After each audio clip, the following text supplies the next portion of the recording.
Hey everyone, Chase here from Rocky Mountain ATV, and today we want to share with you 5 mistakes that beginning motocross riders make and how to correct those.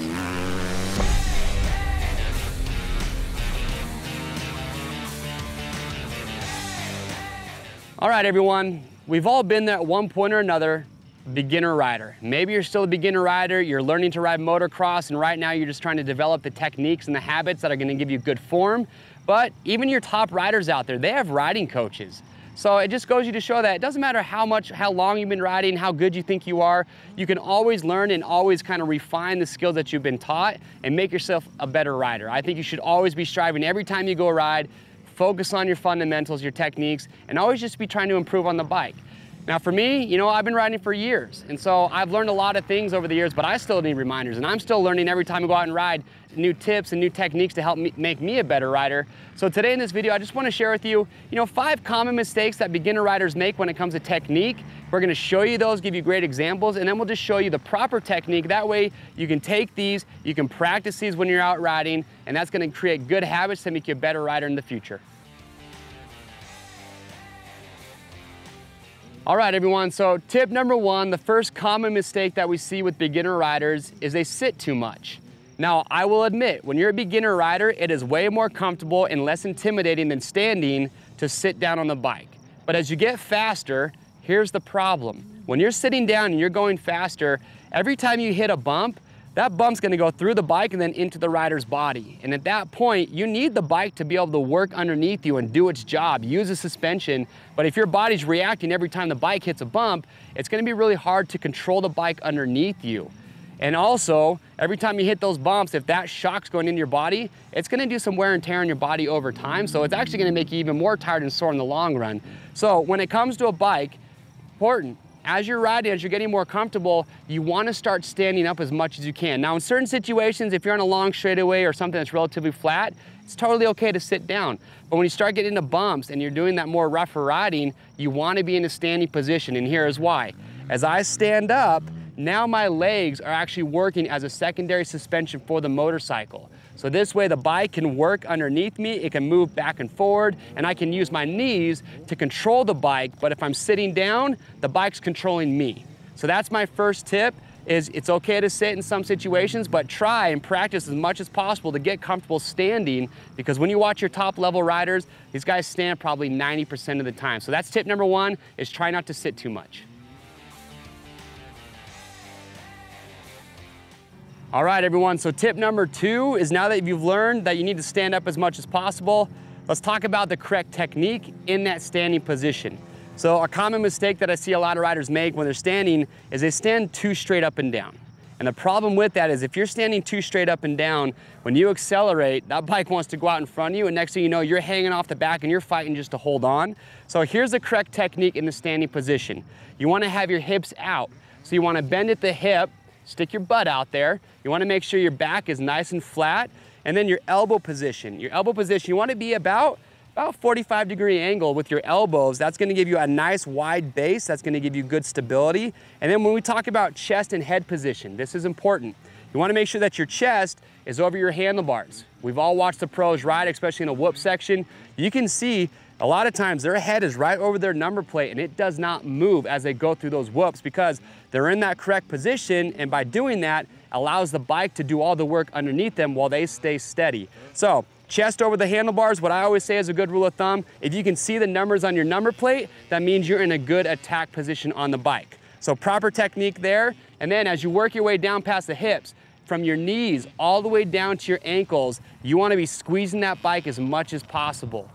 Okay, by squeezing the bike, you're gonna help control it so it doesn't wanna go side to side. Every time you go bow-legged, you're gonna completely lose control of the motorcycle, and that's the first step to hitting the ground. So keep your knees in nice and tight. You wanna keep your toes pointed in. And the reason I say that is because if you stand up straight and you point your toes out, try to touch your knees together. You probably can't do it. Point your toes in, makes it much easier. You can easily touch your knees together. So toes pointed in. So this is the correct body position again when you're standing, but now feet are crucial, so that leads us to tip number 3, which is the correct feet position on the foot peg. All right, so now that you're standing up, you've got the correct body position, that good attack position. let's talk about feet position on the foot pegs. Common mistake that beginner riders make, and even some of your top riders, again, you gotta refresh yourself, is they have their feet too far forward on the foot pegs. In other words, a foot peg is more on the arch of their foot. You want your feet and those foot pegs to be on the balls. Now the reason for that, that's gonna help you keep your toes pointed in, but also you can see by having the balls of my feet on the foot peg, I am adding suspension to the motorcycle. So that's allowing the bike to work, and it's allowing me to kind of move with the bike. When you're on the arches of your feet, well, you can't do that. You can't flex your ankles nearly as much. And so that way, what happens is when your bike hits a bump or you're going through, say, some whoops, well, you're gonna feel that a lot more. So it's very important. You want your balls of your feet to be on your foot pegs. Remember, again, can't reiterate this enough, toes pointed in, you are squeezing as much as you can. And a good idea to know if you do have the correct feet position, because you don't want to be looking down at your feet while you're riding, look at the soles of your boots. If you have wear on the arch of your foot, probably means you're standing on the arches too much. So work on putting your feet on, or the balls of your feet on your foot peg. That will put you in the correct position each and every time you're standing up. So that's my third tip. Make sure to get those feet, get the balls of your feet on your foot peg. So the next tip we want to talk about is a pitfall for a lot of beginner riders, myself included, which is not looking far enough forward when you're riding. What I see a lot of beginner riders doing is looking right down over the front fender, almost right at the ground in front of them. And here's the problem when you're doing this. When you're looking straight down on the ground ahead of you, everything is coming at you so quickly that it's hard for your brain to process that, and you can't anticipate what's coming next. So you need to really practice and focus on looking forward so you can see what's coming up. Gives your brain time to process that so you can react to that. Now, it might seem intimidating at first because if you're on a track or in a section that's pretty rough or in a rut coming up, yeah, your mind wants you to look right in front of you. So what you need to do is you need to look ahead if there's ruts coming up, already know what rut you're gonna be going into, so you need to plan ahead. And then once you get into that rut, I know it's kind of hard, but you almost want to forget about that and focus what's coming up during that rut or at the end of it, or even farther ahead. So you always want to be looking forward, planning your next move, and giving yourself time to anticipate what's going to happen. That way, you're going to stay under more control, and it's going to help you just be a better rider in general. So that's my fourth tip, is just make sure, always be looking farther ahead. All right, so my fifth and final tip is the correct position sitting down and going through a turn. This is really important. This is something that a lot of riders struggle with, and I still struggle with at times, and it's a really good reminder. But anytime you're coming through a turn, left or right-hander, what I see a lot of riders doing is as they come into a turn, they drop their inside elbow. So it's a left-hand turn, the rider drops their inside elbow, and as they start to lean the bike, their head will actually follow the bike and lean inside. So it doesn't matter which direction you're turning. The problem that this causes, as your bike starts to lean over, if you drop that inside elbow and lean your head, well, we've been told this from the time we were little, your body will always follow where your head goes. So if you lean, well, now you're just compounding the lean of the bike, and it makes it much easier to fall or tip over, or in most cases, to save it, you gotta put your leg on the ground, dab your ankle, or you gotta try and give it more gas to accelerate out.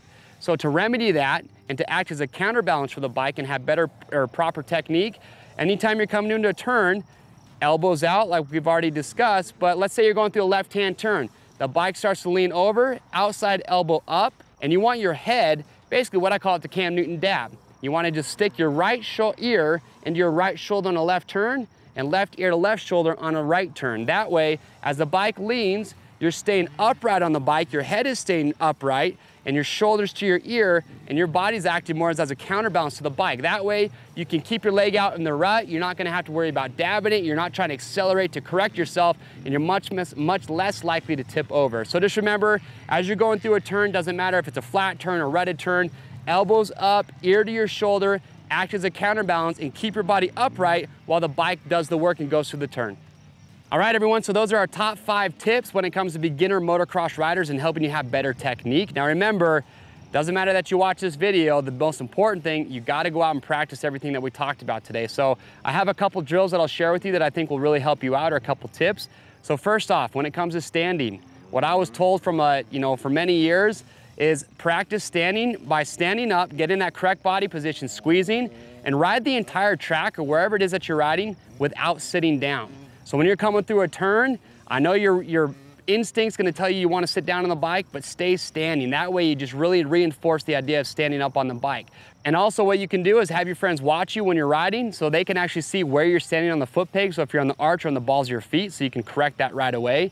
And when it comes to the turning technique, what I say, go out to an area, whether you have a turn track on a field or at a track, find one specific turn and just practice, just repetitions. You don't have to ride the entire track every single time you go out there.